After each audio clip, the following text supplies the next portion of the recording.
I watched a human engineer shatter an alien's hand like glass, using only her fingers. That day the Council understood we hadn't invited humans into civilization. We'd accepted their mercy. My name is Kelvin Thross, and I have been a diplomatic attaché for the Galactic Trade Council for approximately 16 standard cycles. In that time I have witnessed political scandals, treaty violations, attempted bribes, and one memorable incident involving a Vexloran ambassador and a cargo hold full of fermented jelka fruit. Nothing, and I mean absolutely nothing, prepared me for the day that Lieutenant Commander Emma Vasquez walked into Summit Hall 12 and accidentally started an interstellar incident that would be taught in xenobiology classes for the next century. Let me set the scene for you, because context matters here, and also because the sheer stupidity of what happened requires proper build-up. The Galactic Trade Summit occurs twice per standard cycle, rotating between the major hub stations. This particular summit was hosted on Celestial Point 7, a gorgeous diplomatic station that orbits nothing in particular but offers spectacular views of the Andara Nebula. Very fancy, very expensive, very much the sort of place where pompous dignitaries go to puff out their thoraxes or chest plates or whatever equivalent anatomy they possess, and pretend their opinions matter more than they actually do. Humans had only been part of the Galactic Council for about 4 cycles at this point, new enough that most species still considered them curiosities, soft little mammals from a backwater world that had barely figured out faster-than-light travel before stumbling into our carefully organized civilization. The general consensus? Harmless, weak, charmingly naive. Oh, how spectacularly wrong we all were. Now, I had actually read the human species brief. Unlike approximately 98% of my colleagues. Yes, their planet was classified as a Class 12 death world. Yes, their evolutionary history was horrifying. Yes, they had survived an absolutely ridiculous number of extinction-level events, but they were small, relatively speaking, and their bodies looked fragile compared to most spacefaring species. So everyone, and I do mean everyone, dismissed the warnings in those files as clerical exaggeration. Enter Lieutenant Commander Emma Vasquez. She arrived precisely on schedule, which should have been our first clue that humans take things seriously, because punctuality is apparently a virtue on their death world. She was medium height for a human, maybe 1.7 meters, with dark hair pulled back in what I would later learn was called a bun, and she wore a crisp black uniform with more medals than seemed strictly necessary for someone her age. Her credentials identified her as a structural engineer specializing in zero-gravity construction, and she was there to consult on the new manufacturing complex the Council was planning for the outer reaches. She looked professional, competent, and completely uninteresting to the various dignitaries milling about the reception hall. Just another technical consultant, brought in to discuss boring things like load-bearing calculations and material stress tolerances. But then, Ambassador Rekthar Thul decided to make his presence known. Now Rekthar Thul was a Voranthi, which meant he stood approximately 2.4 meters tall, had 4 arms each capable of lifting around 300 kilograms, and possessed an ego roughly the size of a small moon. The Voranthi were an old species, established members of the Council, and they had this absolutely charming cultural practice, where physical dominance was considered an appropriate way to establish social hierarchy in business negotiations. Translation? They liked to squeeze hands until the other party submitted. I watched from my position near the refreshment station, datapad in hand, as Rekthar noticed Emma entering the hall. I saw the exact moment his secondary eyes focused on her, that calculating look that predators get when they spot something they consider prey. He was surrounded by his usual entourage of sycophants and junior diplomats, all of whom laughed at his jokes regardless of whether they were actually funny, which they never were. A human, Rekthar announced loudly enough that half the hall could hear him. His translator rendered his words in perfect galactic common, dripping with condescension. How delightful! I have heard so much about your species. Such brave little creatures venturing out into the wider universe. Emma's expression did not change. She simply walked toward him with the same measured pace she had maintained since entering, her boots clicking softly against the polished metal floor. She stopped exactly 1.5 meters away, maintaining proper diplomatic distance, and offered a polite smile that somehow did not reach her eyes. Ambassador Thul, she said, her voice calm and professional. It is an honor to meet you. I have read extensively about Varanthi contributions to interstellar trade law. Oh, she was good, respectful, informed, completely proper. Any reasonable being would have accepted the compliment, exchanged a few more pleasantries, and moved on with their day. Rekthar Thul was not reasonable. "Come now," he said, extending his primary right hand toward her. "Let us greet each other properly. I insist." The hall went quiet. Not completely silent, but that particular kind of hushed attention that happens when people sense drama approaching like an incoming meteor. Several species recognized what was happening. The Varanthi crushing grip was infamous, a dominance display disguised as cultural tradition, and Rekthar was particularly known for using it to intimidate anyone he considered beneath him. I should mention here that I actually liked humans. I had worked with 3 of them during the previous cycle, and they were unfailingly polite, surprisingly funny, and absolutely terrible at understanding when other species were trying to poison them politically. They approached everything with this bizarre combination of optimism and stubborn determination that was both endearing and occasionally frustrating. So when I saw Emma step forward and extend her hand toward Rekthar's waiting grip, I actually felt sorry for her. Poor, naive human, I thought. Someone should have warned her. The real tragedy. Someone had absolutely warned her. She just did not care. Emma Vasquez placed her hand in Ambassador Rekthar Thul's primary right hand with the same casual confidence someone might use when picking up a coffee cup. No hesitation. No fear. Just a straightforward, businesslike gesture that suggested she had absolutely no idea what was about to happen. Except, and this is important, she knew exactly what was about to happen. Rekthar's 3-fingered grip closed around her hand like a mechanical press. I could see his arm muscles tensing beneath his formal robes, 4 centuries of Varanthi genetic superiority channeling itself into what he clearly believed would be a brief educational moment for this soft little mammal. His secondary eyes glittered with satisfaction.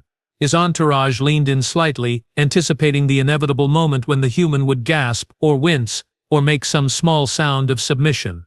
Emma's expression remained completely neutral. Rekthar squeezed harder. I knew from personal experience, having once been subjected to a much milder version of this ritual, that the pressure he was applying would have made most species cry out by now. The Varanthi could generate crushing force that exceeded most industrial equipment. Bones were supposed to creak, joints were supposed to protest, dignity was supposed to crumble. Nothing happened. Emma stood there, perfectly still, her hand somehow not pulverizing into paste, despite the fact that Rekthar was now applying what had to be close to his maximum grip strength. His confident smile began to waver, a small line appeared between his primary eyes, the Varanthi equivalent of confusion. His secondary arms twitched slightly, an involuntary response that I recognized as mild alarm. Then Emma smiled. Not a polite diplomatic smile, not a nervous smile. A smile that suggested she had been waiting for exactly this moment and was about to enjoy herself tremendously. She squeezed back. The sound that came from Rekthar's hand was not loud. It was actually quite subtle. A series of small pops and cracks like someone stepping on bubble wrap, except the bubble wrap was made of Varanthi cartilage and had not signed up for this kind of abuse. Rekthar's eyes, all 4 of them, went wide. His mouth opened. His breathing apparatus made a sound I can only describe as a wheeze mixed with a gasp mixed with the noise a shuttle makes when its engine fails mid-flight. "Oh," Emma said pleasantly, still maintaining eye contact. "Am I squeezing too hard? I am so sorry. Sometimes I forget to calibrate for different species. My instructors always said I had a firm handshake." Firm. She called it firm. Rekthar tried to pull his hand back. Emma held on for exactly 2 more seconds.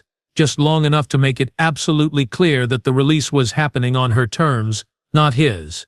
When she finally let go, Rekthar stumbled backward, cradling his primary right hand against his chest. His fingers were bent at angles that fingers, even Varanthi fingers, should not bend. His hand was already swelling, turning a fascinating shade of purple-gray that I was fairly certain was not healthy. The silence in the hall was deafening. I bit the inside of my cheek so hard I tasted copper. "Do not laugh. Do not laugh. You are a professional diplomatic attaché, and this is a formal summit, and you absolutely cannot laugh at a council ambassador who just got his hand destroyed by a human female half his size." Internal composure was failing rapidly.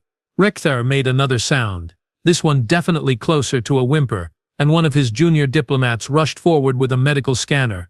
The device beeped urgently, flashing red indicators that were visible even from my position across the hall. Multiple fractures, severe tissue damage, probable permanent mobility impairment. From a handshake, a Thexian trade minister near me made a sound like air escaping from a punctured bladder. A Solarite delegate's bioluminescent patches flickered in what I recognized as extreme shock. The Netherian ambassador, who had 3 separate doctorates in xenobiology, pulled out her datapad and began frantically scrolling through what I assumed was the human species file that nobody had properly read. Emma, for her part, looked mildly concerned. "Should I call medical services?" she asked, her tone suggesting genuine helpfulness. "I really am sorry. On Earth we have this saying about not starting something you cannot finish."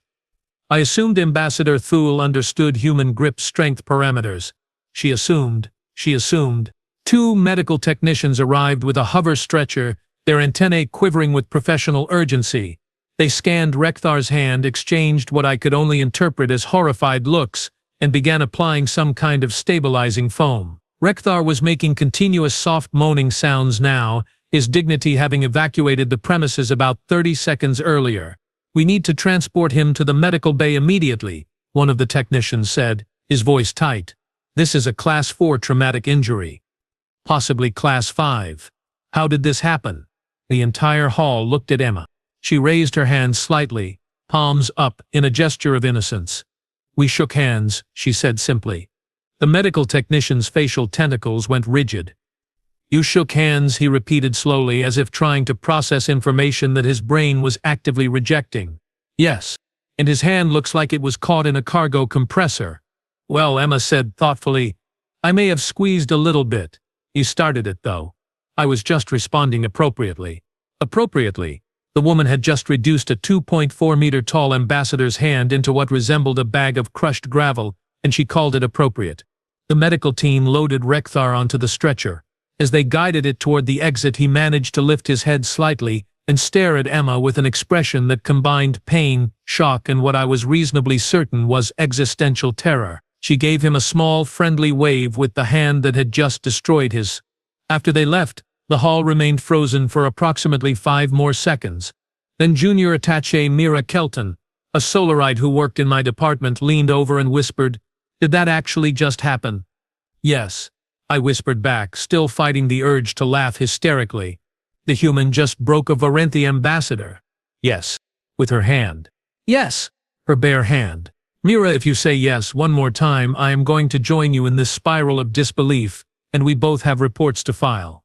Emma had moved on to the refreshment station, casually examining the selection of beverages as if she had not just committed what was technically assault on a council ambassador, even if said ambassador had definitely started it. She selected something blue and fizzy, took a sip and nodded appreciatively.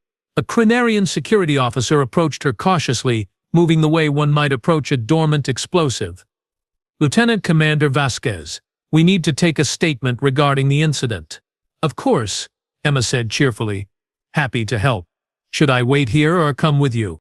The security officer's scales rippled with uncertainty. "Please come with me. And, for the record, are you currently armed?" Emma looked down at herself, then back at the officer. "Just my hands, I guess." The security officer's scales went completely flat.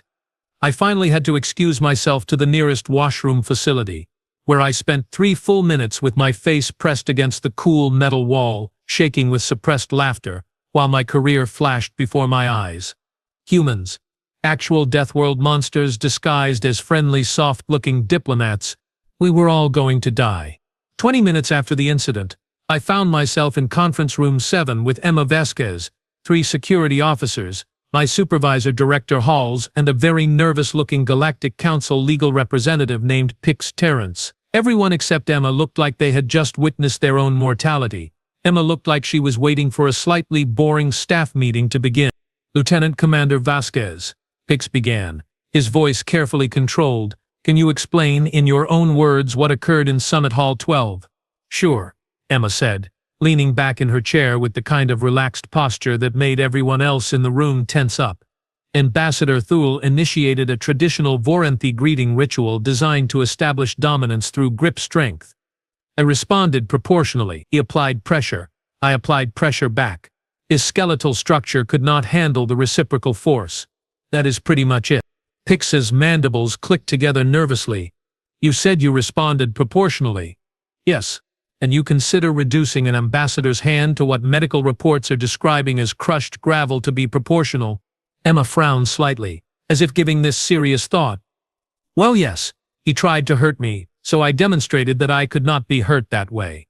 Basic primate social dynamics. We have a whole evolutionary history built around this kind of thing.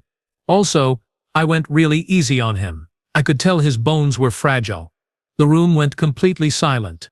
Fragile, Director Halls repeated, his voice climbing half an octave. Yes, sir. Boranthi's skeletal density is only about 60% of human baseline, and their cartilage structure is significantly weaker than our tendon systems.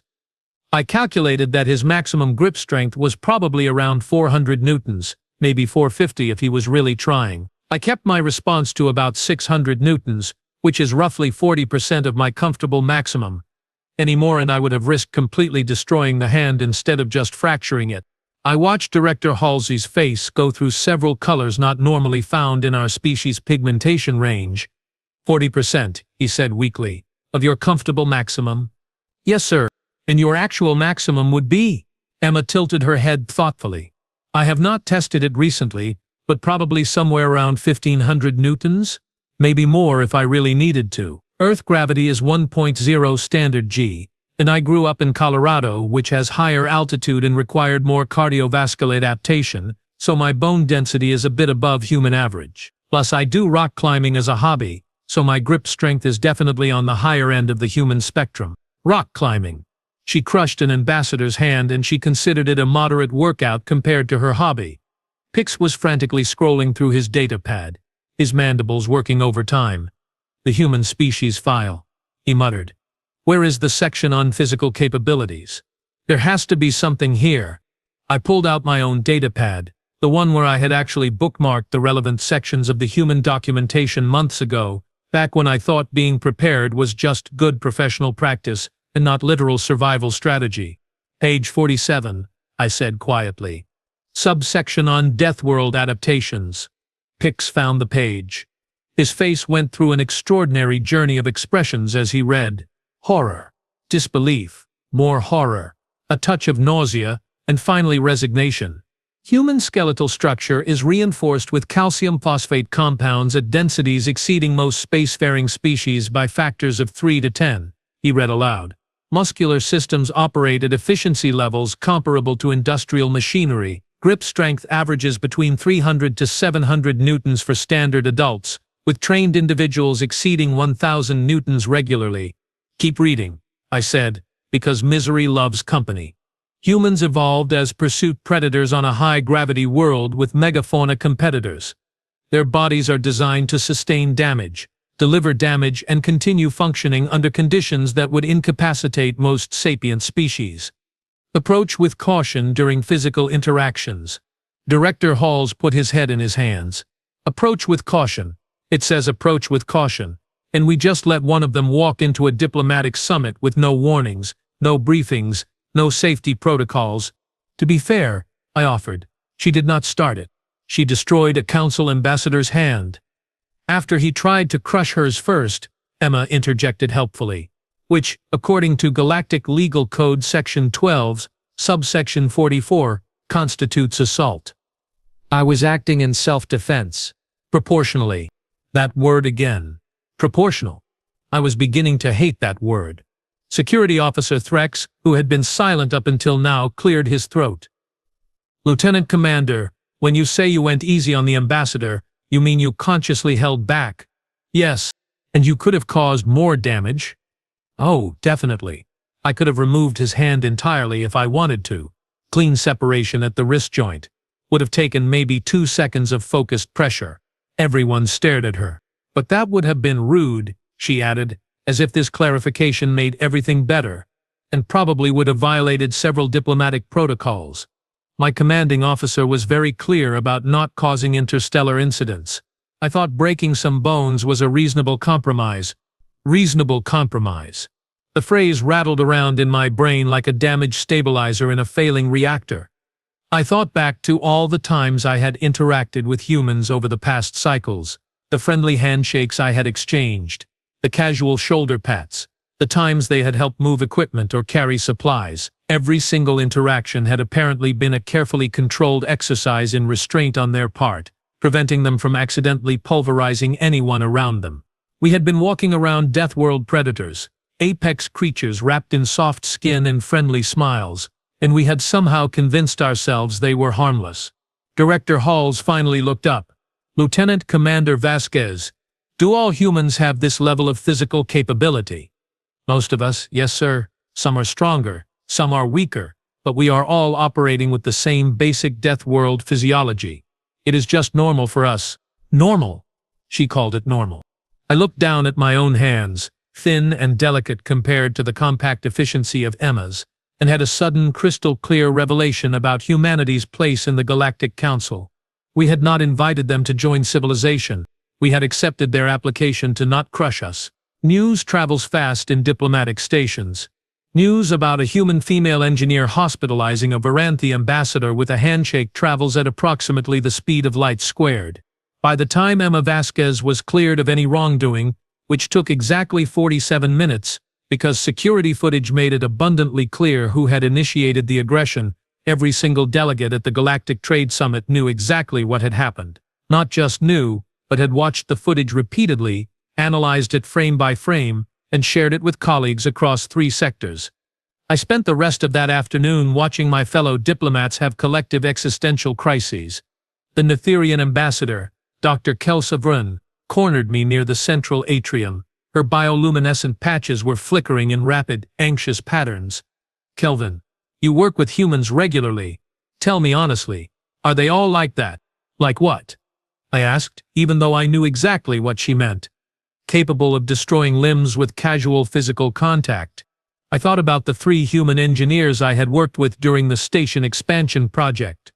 Marcus, who had once carried a 50-kilogram support beam under one arm while holding coffee in the other hand. Jennifer, who had arm-wrestled a Crenarian construction foreman and won without apparent effort.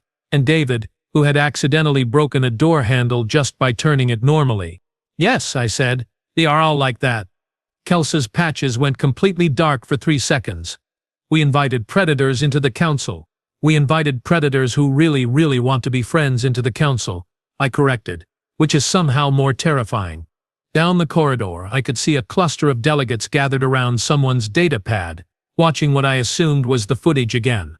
One of them, a Vexloran trade minister, made a high-pitched distress sound and backed away from the screen. The Galactic Council's official communication network was experiencing unprecedented traffic. Every embassy, every diplomatic mission, every species representative was suddenly, urgently requesting copies of the complete human species briefing. The files that had been collecting digital dust for 4 cycles were now the most downloaded documents in Council history. I pulled up my own copy again, scrolling through sections I had read before but everyone else had ignored. Page 63, subsection on human emotional regulation. Humans possess exceptional control over aggressive impulses despite evolutionary programming for violence. This restraint should not be mistaken for weakness. Page 78, subsection on human recreational activities. Common human leisure pursuits include activities that would be classified as extreme survival training for most species. Rock climbing, long-distance running, combat sports and high-velocity recreational vehicles are considered normal stress relief. Page 91, subsection on human pack bonding. Humans form intense social attachments with remarkable speed and will defend bonded individuals with lethal force if necessary. They have been observed forming protective attachments to smaller, weaker species without conscious awareness of doing so. Every warning sign had been right there. We had just collectively decided that a species soft enough to pet and friendly enough to share meals with could not possibly be dangerous. By evening, Emma Vasquez had become the most famous human in 3 sectors. She handled it with what I was learning was typical human grace, which meant she seemed mostly confused about why everyone was making such a big deal about the whole thing. I found her in the station's observation deck, standing in front of the massive viewport that overlooked the Andara Nebula, holding another one of those blue fizzy drinks. "Lieutenant Commander," I said, approaching carefully and making sure she could see me coming. "May I join you?" She turned and smiled, a genuine expression that made her eyes crinkle at the corners. "Elvin, right? You are Director Hall's attaché. Of course, please." We stood in silence for a moment, watching the nebula's gases swirl in shades of purple and gold. "So," Emma said eventually, "I am guessing Ambassador Thule is going to recover.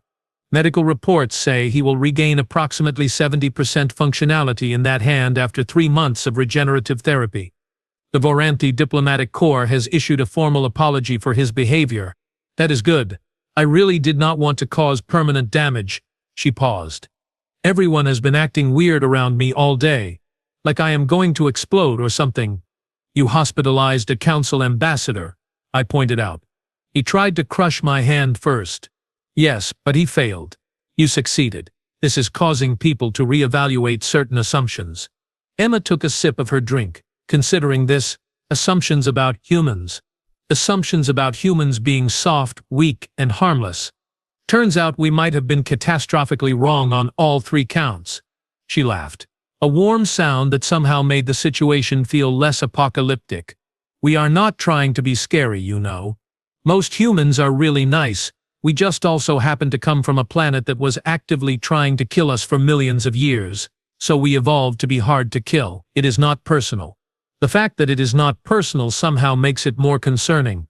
Fair point.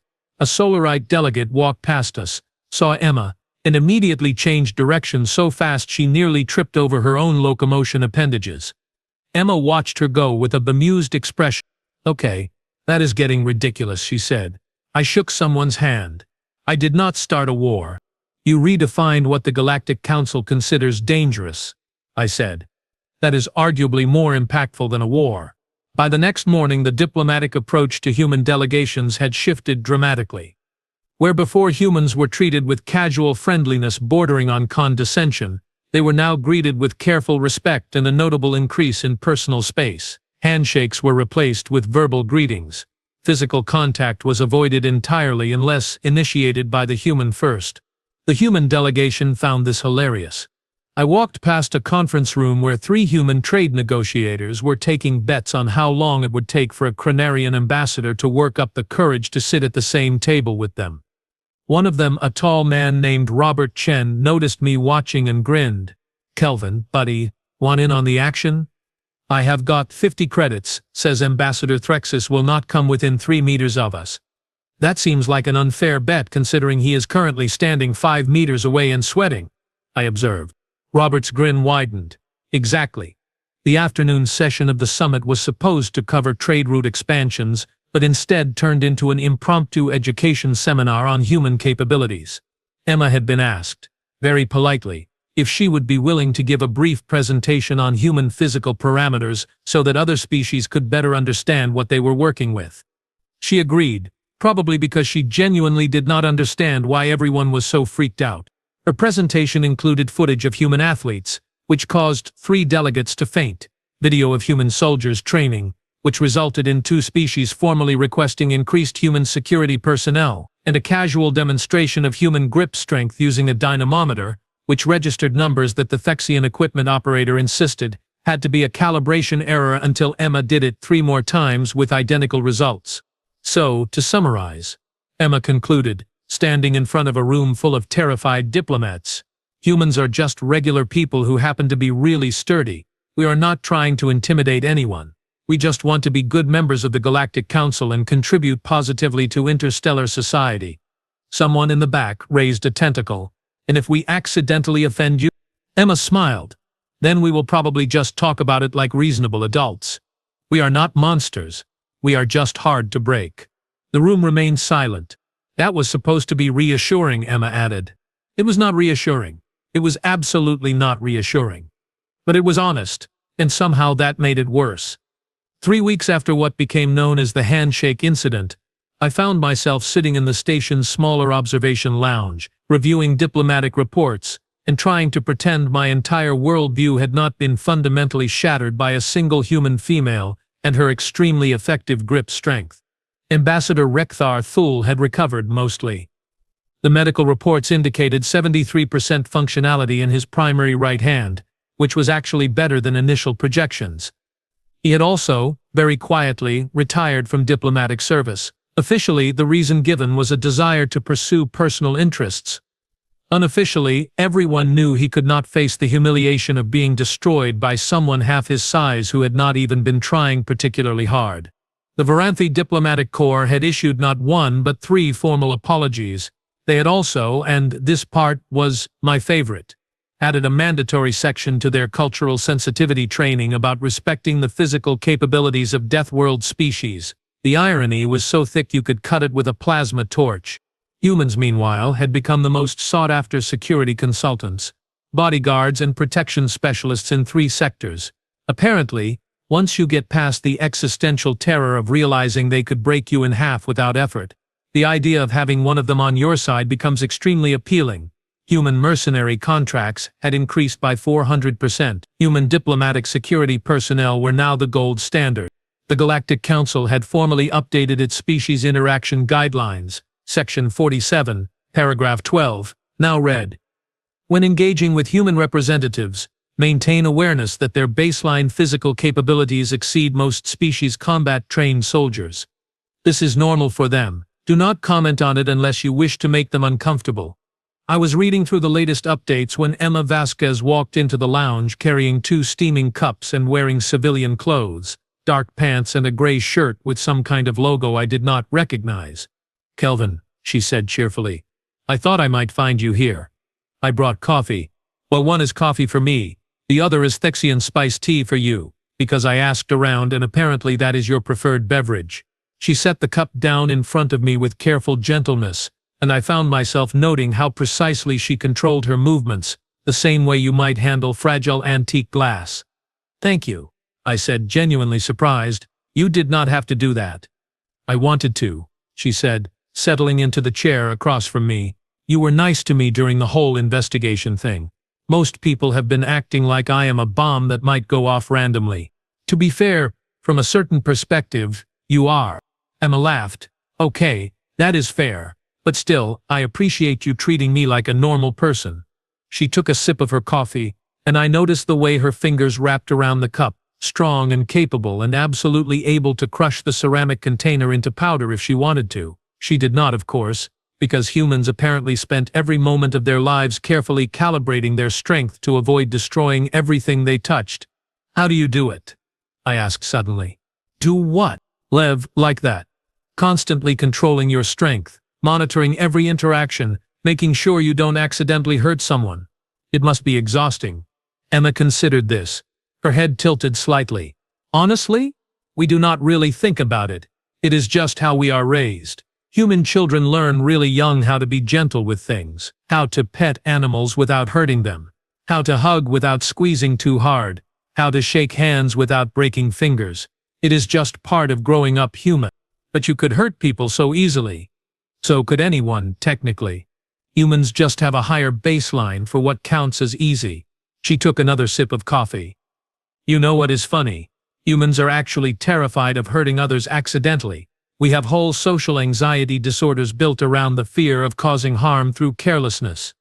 The idea that we might hurt someone we care about keeps a lot of us up at night." This should have been reassuring. Somehow it made things more unsettling. A species powerful enough to break bones with handshakes, worried about being too rough. "Can I ask you something?" Emma said. "Of course. Why did no one take the species briefing seriously? I mean, it was all right there. The warnings, the data, the classifications, everything anyone needed to know about human capabilities was documented." I sighed, setting down my tea. "Honestly, because you look soft. You have smooth skin. You smile easily. You are friendly and approachable. Most species equate those traits with weakness. We saw what we wanted to see. Friendly little mammals who would fit nicely into our established order. We ignored the warnings because they did not match our prejudices. That seems like really bad scientific methodology." "It was terrible scientific methodology. We let our assumptions override data. Classic cognitive bias." I paused. "Also, to be completely honest, most diplomats do not actually read the species briefings. They skim the cultural sections and ignore everything else." Emma snorted into her coffee. That explains so much about the last 3 weeks. We sat in comfortable silence for a moment, watching ships move through the space lanes beyond the viewport. A cargo hauler drifted past, its engines glowing softly against the darkness. "So what happens now?" I asked. "You have accidentally become the most famous human in the Galactic Council. How does that feel?" "Weird," Emma admitted. "I just wanted to consult on construction projects and maybe see some interesting parts of the galaxy. Instead, I am apparently a walking reminder that humans are scary, which is not what I was going for at all. For what it is worth, I do not think you are scary." "Really? Terrifying? Yes. Scary, no. There is a difference." Emma grinned. "I will take it." She finished her coffee and stood, stretching slightly. I heard her spine pop, small cracks of bone and cartilage that sounded like structural support settling. Even her basic body maintenance sounded vaguely threatening. "Thanks for the talk, Kelvin, and thanks for treating me like a person instead of a walking weapon. Thanks for not crushing my hand that first time we met. Oh, I would never do that to you. You are nice.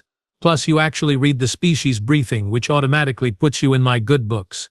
She left the lounge with a casual wave, her movements fluid and controlled. A predator pretending to be harmless because it made social interactions easier. I sat there for a long time after she left, nursing my tea and thinking about everything that had changed in 3 weeks. The Galactic Council had spent centuries building a civilization based on careful diplomacy, cultural exchange, and the assumption that sapient species could be reasonably categorized and understood. Then humans showed up, soft and friendly and absolutely lethal, and revealed that we had been playing a game we did not fully understand. They were not trying to intimidate us. They were not flexing their capabilities for dominance. They were just existing, being themselves. And their normal happened to be our nightmare scenario. And the thing that really kept me awake at night, humans were still holding back. Emma had used 40% of her comfortable maximum against Rekthar. Comfortable maximum, which meant there were levels beyond that. Reserves of strength they kept locked away because using them would be socially inappropriate or unnecessarily destructive. We had not just invited apex predators into the council, we had invited apex predators who had spent their entire evolutionary history learning restraint, developing empathy, and building societies based on cooperation despite being individually capable of tremendous violence. They were friendly death-world monsters, and somehow that was more unnerving than if they had just been straightforward threats. I finished my tea and pulled up my data pad, scrolling to the final page of the human species briefing. Page 147, the conclusion section that nobody ever read because who actually finishes these things? It said, "Humans represent a paradox, individually powerful enough to be classified as dangerous, yet collectively organized around principles of cooperation and mutual support. Approach with respect, engage with honesty, and never mistake their restraint for weakness. They are not soft despite their appearance. They are soft by choice, which is infinitely more impressive." I sat back and looked out at the stars, thinking about Emma Vasquez and her carefully controlled handshake, her concern about causing permanent damage, her genuine confusion about why everyone was afraid of her. Humans. Friendly, cheerful, absolutely indestructible humans. Note to self. I thought. Update the diplomatic handbook. New rule, number 1 in bold letters, underlined twice. Never, under any circumstances, underestimate the fragile species from the death world. They are only fragile by comparison to their own planet. And their planet, as it turns out, was actively trying to kill them for millions of years. They won. We should probably remember that.